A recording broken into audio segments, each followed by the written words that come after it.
her gaze upwards. Her elder son stood in the bedroom window, staring down at her, his expression as blank as she knew hers was.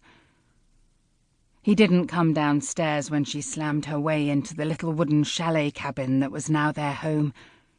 A year on, and Scott still missed the hustle and bustle of London life. Their new home, set deep in Kielder Forest, north of the Pennines, was surrounded by 250 square miles of nothing but trees. For Sara, it was required.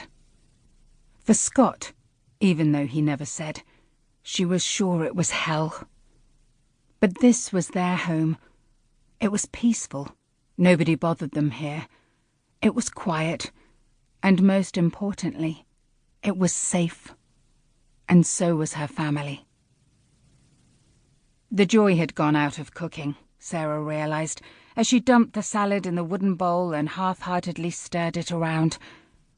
The joy had gone out of most things, she thought now, putting the bowl down and staring out of the window.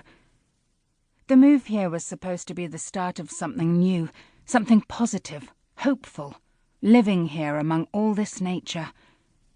But it was quiet. Too quiet. She dipped her head as she thought about her previous home, always noisy with the two boys.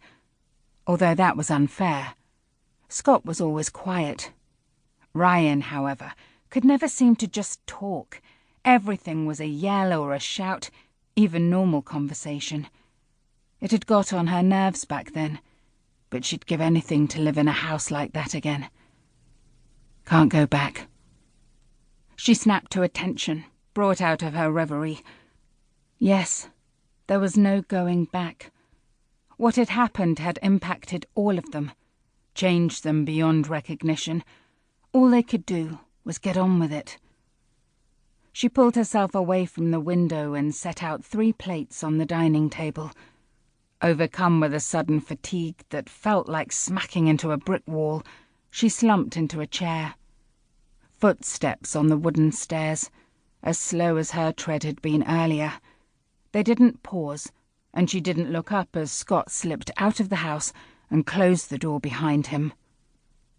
In the oven, the chips began to burn.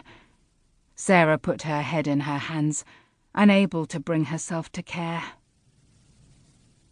"Scott!" yelled Sara up the stairs. "Dinner!"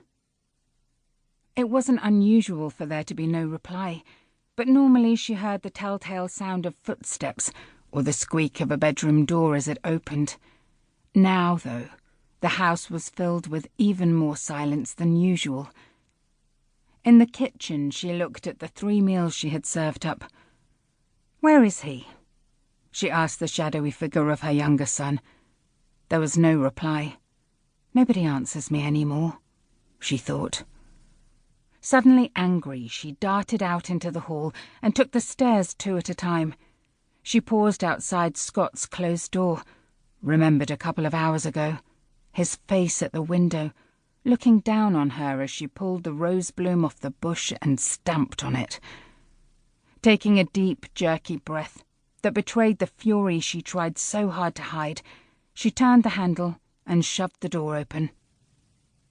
The room was silent, neat and tidy, the bed made and the cover smoothed, not the normal room of a teenage boy. On the nightstand was his backpack. Sara shuddered, screwed her eyes closed before forcing them back open. It wasn't the original backpack, not the one she had found last year. She knew that. But it was similar. Same brand, same style. They all looked the same. But it was not that one. Not the one she had picked up, intending to throw away.